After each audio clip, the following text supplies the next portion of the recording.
Hey, my friend, this is Mike Cameron. You are watching the Amato Podcast. Check out my new book, Becoming a Better Man When Something's Gotta Change. Maybe it's you. Ladies and gentlemen, the man with the voice who just happens to be funny, Tony Pace. It's like even better this time, and I told them These all are about our it. first time. Yeah, this is our first time. The rest of us are our first. Yeah, Ridiculous. You guys will come again? Definitely. Yeah, it's just fabulous.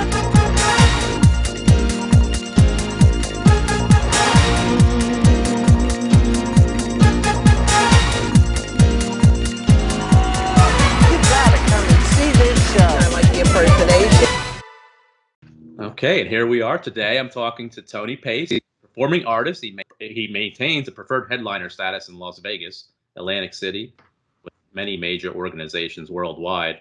A 3-octave plus vocal range combined with 40 years of stage time. You don't look like you have 40 years of stage time. He continues to inspire amazement. I trust me. I've been looking at all your videos on YouTube, and I think even the times that are going right now, if you want to smile and it's not just singing; it's a whole performance. It's awesome. So welcome. I appreciate you being here. Thank you. I appreciate it as well. In these tough times, you have to smile and encourage everyone around you because there's just so much down. There's so much sadness around and concern that we need people like yourself. And I hope I can count myself in that situation where, to try to inspire a little bit of a smile every single day. Selfishly, it's great to be able to talk to people like you, and that's really why I do this. I mean, it's not a money-making situation or anything like that. Yesterday I talked to a sports psychologist, a hypnotist, and right. Now I'm talking to a performance artist. So Awesome. It's cool. Yeah. Can I ask you? We'll get it right out of the way. Sure. With the virus going on, and you perform, so you're everywhere, traveling and with crowds. What do you do? Well, I came off of a cruise. I was actually doing a cruise on Seabourn, which is one of my favorites of all time as far as cruise lines. Came off of a Mediterranean cruise, and I've known this was happening. Through January, I was in Antarctica, and a friend of mine who is in Vietnam, I was getting feedback from all of these different places around the world, and all these, friends who were really sort of giving me a heads up of what was going on and what we were up against. So even in January, unfortunately, I knew what was happening, and I tried to spread the word. When I came off the cruise, I kind of figured I really wasn't going to get anything else. And sure enough, at this point, I'm, I guess, free until July, at least July, possibly even longer. But that's all right. You know what? As far as I'm concerned, work-wise, I just kind of retool. And we're doing other things and trying to help other people. So just because I'm not on stage doesn't mean I'm sitting in bed and doing. We just kind of retool ourselves. What do you think? I mean, I guess nobody knows, but what do you think the casinos and places like that? I mean, when do they recover from this? I don't know that. I don't. I don't have a crystal ball, but if you really think about it logistically, at this point, when you stop the flow of monies to any of us, all of that money that we've lost for whether it's a week or a month or however long that spigot is stopped, that is really never. We can't ever unless somebody hands us a check for all that money lost, we can never regain that. And it's just a matter of once we can start making money again, where we go from there. The economy and mortgages and all of the stuff that's out there that we're responsible for. I don't want it forgiven, honestly. I don't. This is nobody's fault. and to forgive what I'm responsible for. Somebody else has to pay for it somewhere, right? Yep. So, if a mortgage company or someone else is able to, if they've got all the money in the world and they can say, listen, I'm going to let it go, let 3 months go, and it's not going to affect me, then that's awesome. Then that helps us. But to put ourselves in harm's way, and I feel bad for all of these restaurants and the casinos as well. I mean, I don't know. I don't have a knowledge of how much profit the casinos are making, but it's going to depend really on when we come out of this and how we come out of this. What I'm hoping is that they figure out a way to test, and those who have either gotten the virus and are out of harm's way, and are not contagious, and they figure out all of those criteria, put them back to work. Let the restaurants open again or whatever, or put them back to work in a way that we can start the economy again. But I certainly don't know what that moment is, and it's going to be challenging. We're all squirrels chasing nuts, as I say. That's about it. Last question, and we'll move on to more fun things. Sure. If an artist, a singer, had concerts scheduled and contractually they were under contract to perform but aren't allowed to, how does that? What happens? So well, and this is uncharted territory, because usually when you have a contract, if I cancel a contract that for no other reason that I don't want to do that. I mean, there's a force of God, or an act of God. If I get sick, that's one thing. If the venue, something happens, that's another. But in this instance, I don't get paid, and the venue, the concert or the places, they can either reschedule, which a lot of them will probably do at some other point. But they're paying money back. They're giving tickets back, ticket money back, and it's sort of a landslide, or this boulder that's running down the hill. So we do the best we can. When all of the cruises canceled, it's everybody loses one way or another. We all lose, but we're all in the same boat, as it were. That's a little comforting that we're all in the same boat, though. Absolutely. To me, Yeah. It's not like I'm stuck here in the house and there's 5 other companies outside, Yeah. raking the money in. We'll get through it together. Yeah, absolutely. I'm not worried. I mean, look at 1918. We went through the swine flu, the Spanish flu, 500 million. I mean, we've gone through these pandemics in our history throughout the world. This is not new. There are, unfortunately, people that are going to pay the price, the ultimate price of their lives, and a lot of us are. I'm looking at this as a Groundhog Day, and every single day I get up and I just kind of go, okay, what can I accomplish today that I haven't been able to for all the years? Because I don't know when I'm going to get going. So this is cool. I mean, to me, I look at it as a positive, and try the best I can with what I got. Same with me. Yeah, same outlook. It's a good one. Okay, so how did you get involved in the entertainment industry? My very first experience, as far as entertainment is concerned, because there was nobody in my family that was an entertainer. In the entertainment, nothing. So it was my 6th grade teacher, Mr. Guerrero, and I remember him. He came up to me one day and heard me singing, and he said, "You know what? You should try out for the play." I tried out, not knowing anything about music, and I got the part of Oliver. and I was, I was Oliver Twist. And back in those days, I remember, because I'm old, and for the audience that remembers the film strip, those film strip projectors, that was my spotlight. And I remember seeing out of the corner of my eye these parents that were crying. I'm singing "Where Is Love," and I made Michael Jackson sound like a baritone back then.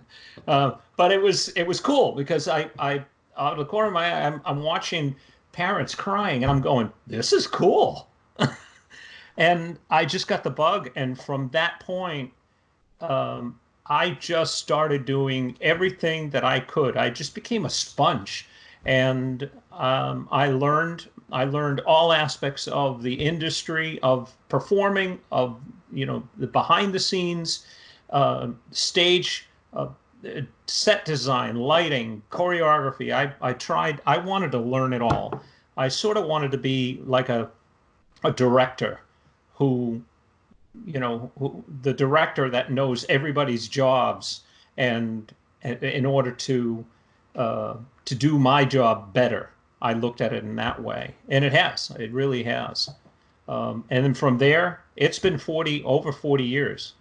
Wow. When did you realize the first time, like, hey, I'm good, and I want to do this. I want to be paid for this professionally? Well, I mean, we had band.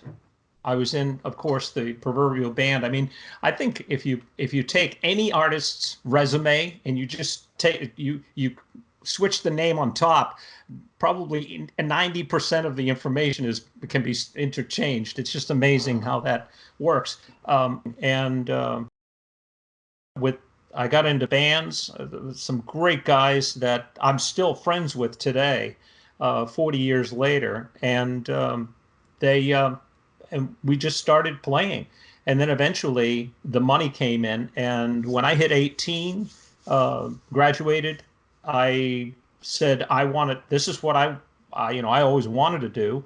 I never wanted to do anything else. Every morning I got up and it was music. Every night before I went to bed, it was song in my head and just writing and everything else. So the money came. I think the money came because I was just doing something that I really loved to do, and I the times of my life, honestly, that the money was the thinnest and stopped coming was when I focused solely on I got to make money. How do I make money? So when my focus became making money, it actually dried up more so than when I was having fun and just doing what I love to do. How did you develop your show? So your show, you can see it on YouTube. You're not just out there singing. It's you're dancing, you're performing, you're doing impersonations. Right. It's a whole show. Yeah. How did you develop that? Well, I loved vaudeville. I don't know. Have you? I don't know if you're a fan of vaudeville. I love vaudeville, and with the fact that I was able to learn all of these different genres of music, I saw people like Sammy Davis and how they were entertaining. Oh my God! It was just I watched all of these different styles and what they did, and at first I was just singing. There was no comedy. I was a shy kid, and it was all singing. Yeah, I mean, it was all singing, Broadway stuff and whatever else, and loved Manilow and all that stuff. And then one day I, just started to go out there with the band when we started doing the band thing, and I learned that there was much more of a response when I went out into the audience and I engaged the audience. So, and whenever I got my first laugh, and that's just opened the door to, it was like euphoric. And I went, okay, I got to add this type of stuff to the thing. And then one day somebody said, can you impersonate? And I don't remember if it was Michael Jackson, honestly, or Louis Armstrong. And Louis my favorite. But and when they said, "Can you impersonate, Louis?" I went, I don't know. Let me give it a try. And they went, "That's awesome."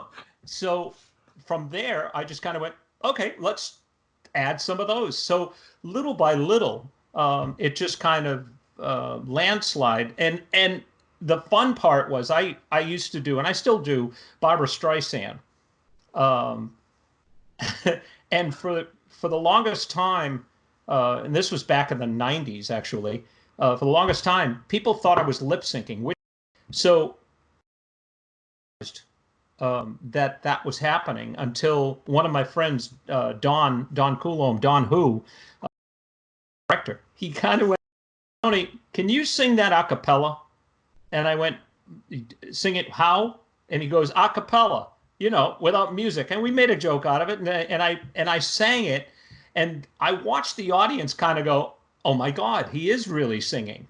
And it was, so little by little, we just, I started adding this piece and this piece and this piece and this piece.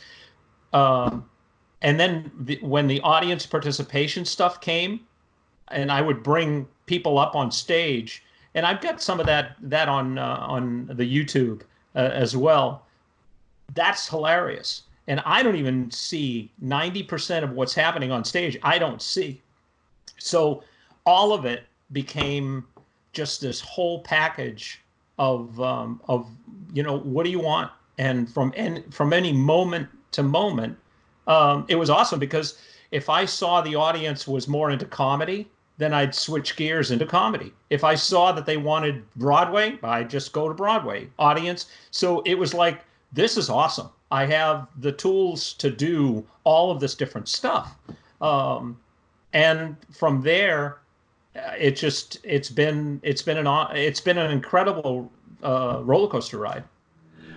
When you're up on stage, are you able to kind of step back and really appreciate what you're bringing to people?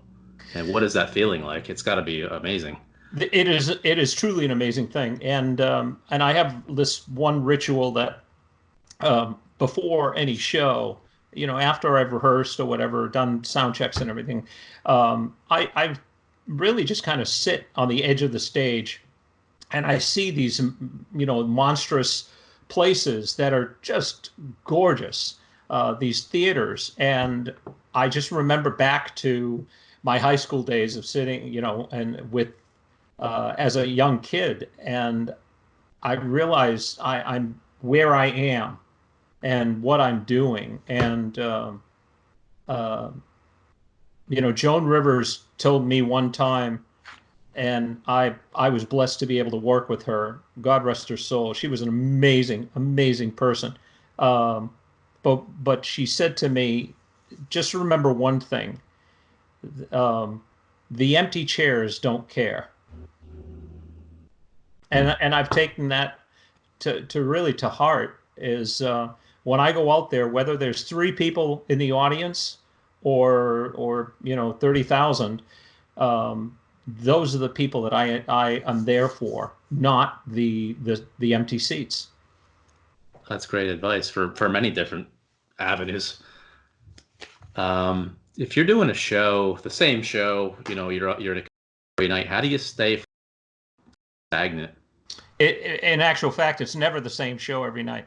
When I go on a cruise ship, basically I'll walk around, I'll ask the director. I'll get basically a snapshot of the age group that's going to be on there, the demographics of where they're from. If they're predominantly from the UK, I will add material that is germane to them. I'll do artists that are germane to the UK, that they will recognize. If it's a US, where they from, they're from Midwest, they're country belt, I'll do more country. So I try to tailor every single show to every single audience. In Vegas, it was awesome, because the band was it was great. They had all of the material. So from one moment to the another, I could just jump from tune to tune. The only thing that was really, always the same was the opener, and usually the closer. But the opener was always the same, and from there, it was just let's see where it goes. Oh, that's fun. It is. It really is. With YouTube, so when you started, obviously there was. I'm not trying to date you, but there was no internet. I had no internet. There was no YouTube. Has that benefited you because you can just put your content out there, or has it hurt you? You know what? YouTube and social media and everything.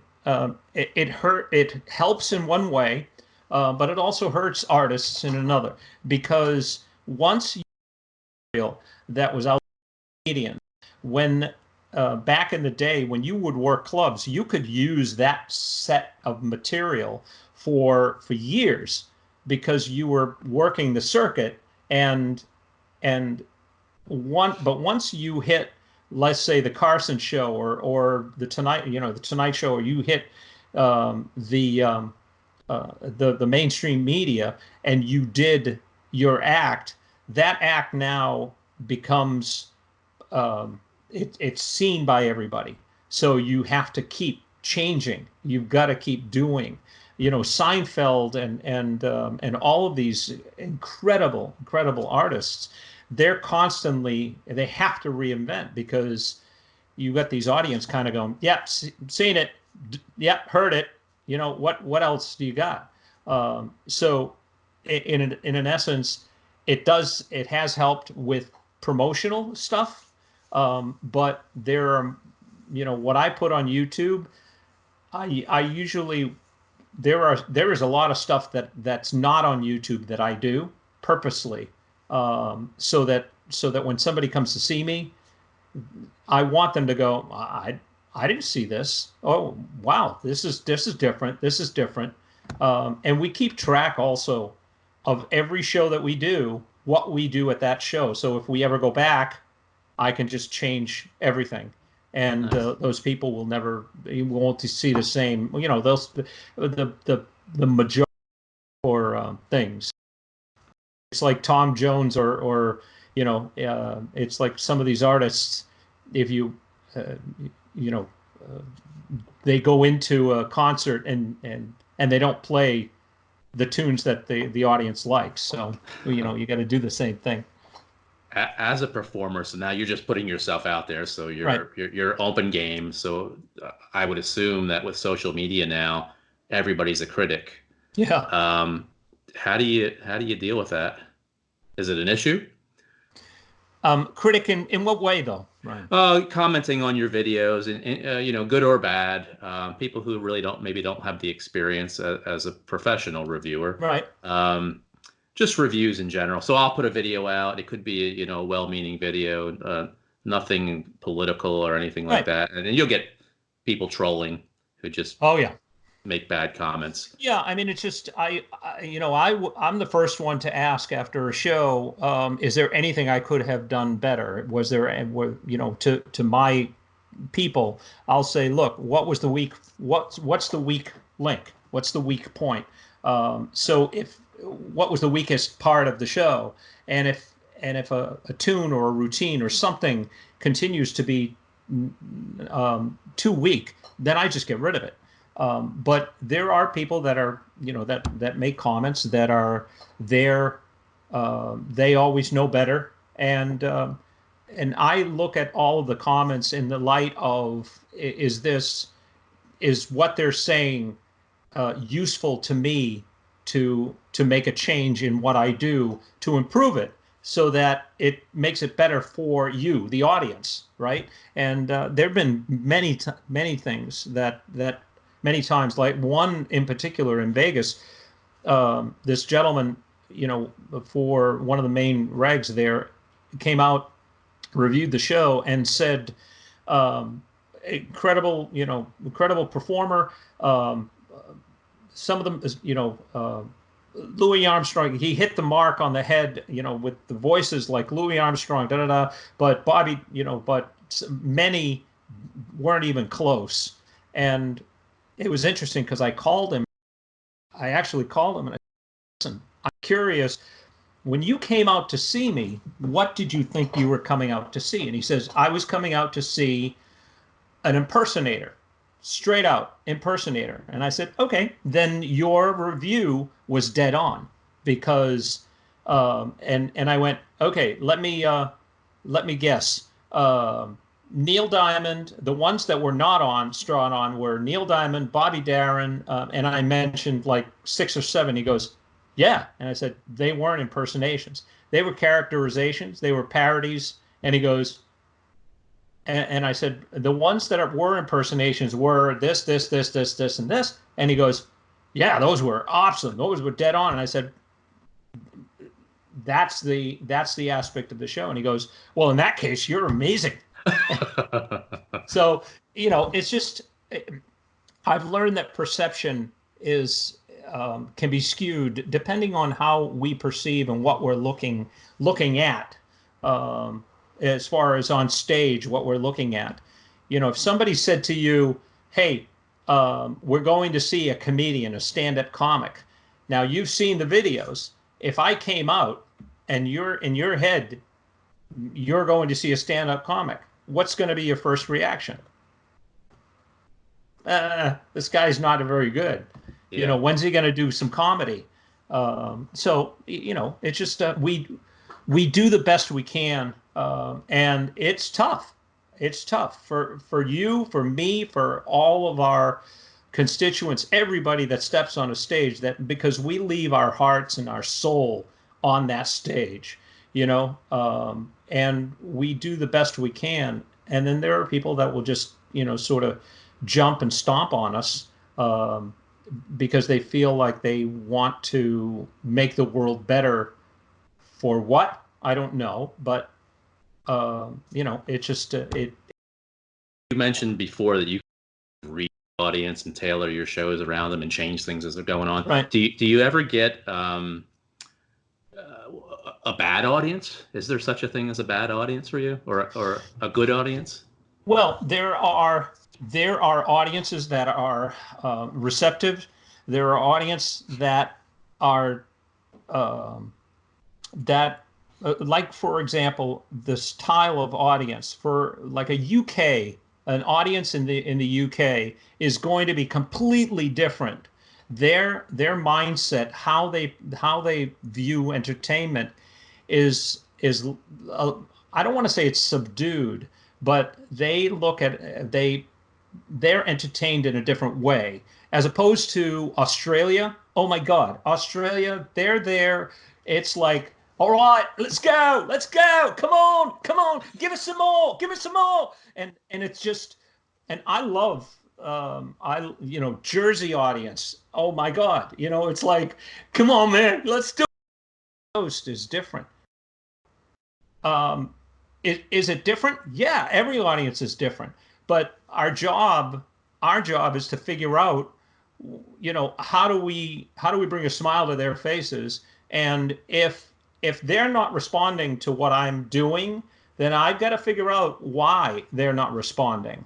And that's one of the reasons why at the beginning of the show, prior to the show, I want to know where they're from, because if I've got an audience like I had an audience that were hearing impaired. They came into the casino at resorts in Atlantic City, and I asked my staff and everybody to tell me when we have. First of all, I've never sworn on stage in my life in 40 years. Never said anything, and the material that I do has to be clean. But if there are kids in the audience, I won't even tread the fence of suggestive stuff. So they don't need to hear it. They hear it everywhere else. They don't need to hear it. And it's cool because one night I had a group they were blind. It was a whole group of blind audience. And then there was one time that they're, hearing impaired, and it's like I've got a guy off the side. They didn't tell me there was hearing impaired, but I've got a guy off the side that was signing, and I said, "Oh my God, this is going to be great!" And I walked over and played with him, and I just said, I started doing stuff with him, and he's trying to sign, and he's laughing, and the audience, all of these hearing, they're in hysterics because what he's saying is just not making any sense. So I want to have fun too, but there is a fine line of not going too far. But that's just me. Every artist is different. Every artist is different. So you've been singing again for many years. Some of my favorite singers are singers. Dean Martin. Right. Oh, yeah. Frank Sinatra. Right. And I was just talking to a gentleman this morning who's in the hip hop field. Right. And I kind of sound like my grandfather. What happened to the hip hop artists from 20 years ago, 25 years ago? I can't even understand them now.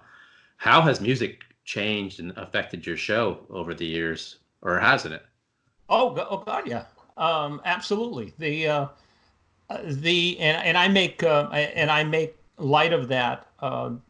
One of my shows is it's a timeline, and I'll start with maybe a Gary Puckett tune, and then from there I'll talk about how music has fundamentally changed over the decades, and how many people like the music of today, and then I'll do pieces of music from today, and then we just kind of go back, and I just find out what the audience, the 50s, whatever age group, and it's really cool that I look at the writing of yesterday, from the 30s, where Somewhere Over the Rainbow was #1, and how music has how the writing has changed over the decades. Has it gotten better or worse? No, it's not better. It's not worse. It's different. To a Beatles fan, the Beatles were amazing, and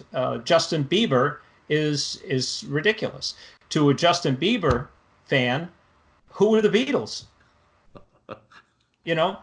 So it's just, there is the wonderful thing now is there is so much music out there. There is so much that artists can do, and they can release. Every artist can release to their own material out there, and it's a fantastic time for anybody who is an artist to be in right now. Do you have favorite artists of today? Today, I like Justin Bieber, some of the stuff that the previous stuff that he did. J-Lo, to me, is just, the work that she puts into what she does is just amazing. The Mel Torme, I look at him as the Mel Torme of yesterday. Michael Bublé, he's just that bridging the gap between yesterday and today. There are so many incredible artists out there that are putting their stuff on that stage every single time, and they take no prisoners, and that's the awesome part, is they don't leave anything behind, and every single one of them deserves accolades. Awesome. Yeah, I love to go to concerts and focus on the drummer or the trumpet player. I mean, just watching them, it's amazing. It takes a lot of skill and should be appreciated. Could you tell me about your most embarrassing moment? Do you remember while on stage? Oh, embarrassing. Hopefully you weren't hurt. No, well, one. I mean, I'm of that mindset of the show goes on, and there was one. I do what's his name? Can't touch this. MC Hammer. MC Hammer. I do the dance, and I'll slide across the stage, and I was on a ship, and they had not lifted the rail completely, so there was a lip on the internal thing. So when I hit the lip, I just went bang, and I hit the floor face down. And but I rolled, jumped back up, and continued. And the production manager said, I thought it was planned until I saw your pants were ripped and there's blood coming down your leg. And it's like, so I paid the price. Embarrassing. There was one that I can't tell you about. Off the air. I'll tell you off the air. That was it involved a pair of leather. I was doing a Michael Jackson routine, and I had a beautiful jacket and leather pants outfit made, and this beautiful young lady. I was just at a level. This beautiful young lady came running up, and I was never able to use those pants. That ended up getting stained, and there was. Oh, I might as well go all the way at this point. There was lipstick stain. In an inappropriate place, and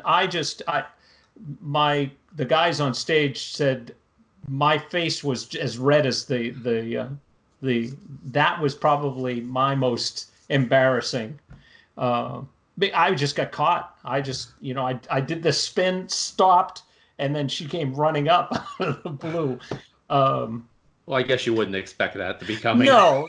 I mean, it's just I don't encourage that type of that, and for that to happen, it was like, oh my God, and I just froze. So, but that was thanks for bringing that up. How about you? What's your proudest moment on stage?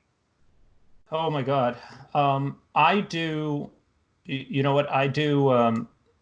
And have been doing a lot of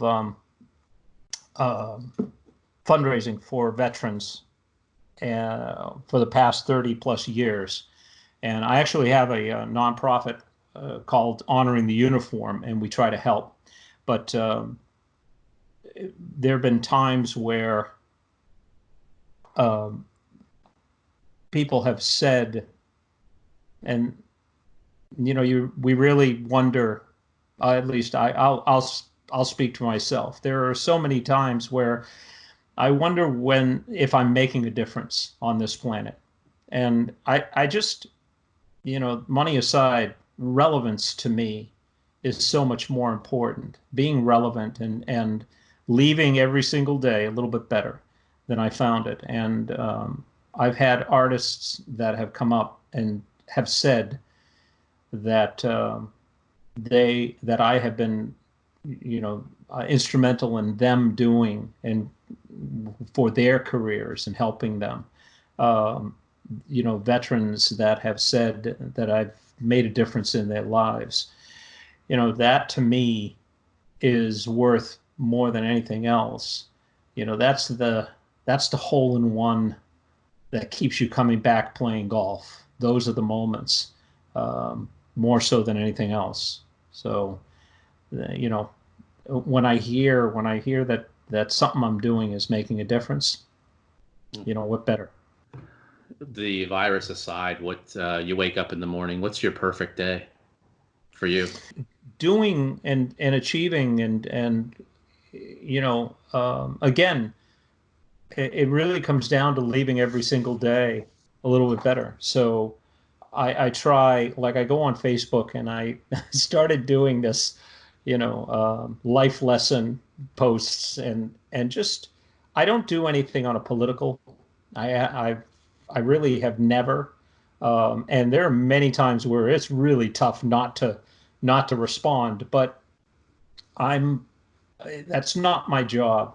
Right now, if I decide to run for some office, doubt it, but as an entertainer, My perfect day is writing some music and keeping a little bit of a difference happening every single day, and achieving, the things that I've always wanted to do.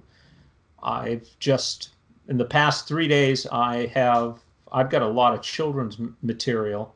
So I've just submitted, after all these years, I've just submitted material to some TV producers for some of the children's stuff, and also going to be releasing on CD Baby a couple of tunes that I haven't been able to do. So it's just keeping, I don't want to say keeping busy, but keeping busy with what you really want to do. I don't want to do something just because I have to do it. I'm just taking this as, what do I want to do today? What do I want to achieve? And I go after it. Nice. So Tony, where can we find you? Where can everybody find you online? And we'll put all your links up so they can just click on them. Yeah. The website is tonypace.com.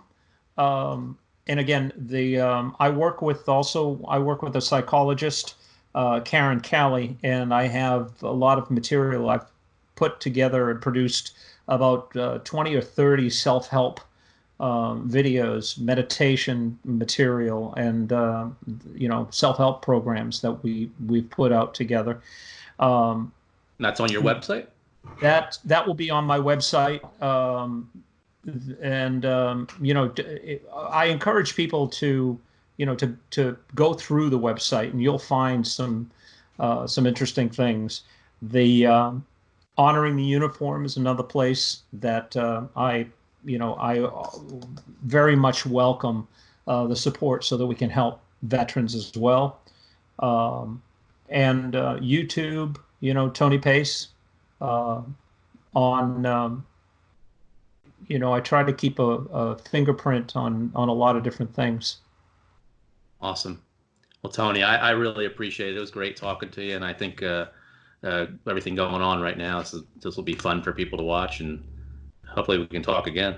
Brian, thank you so much. I appreciate your time and what you're doing. Bringing all of us out there and putting us all out there for people to see is definitely much appreciated and a worthy cause. Thank you so much. I appreciate it. Thank you. Keep your family safe. Yep, you too. Take care.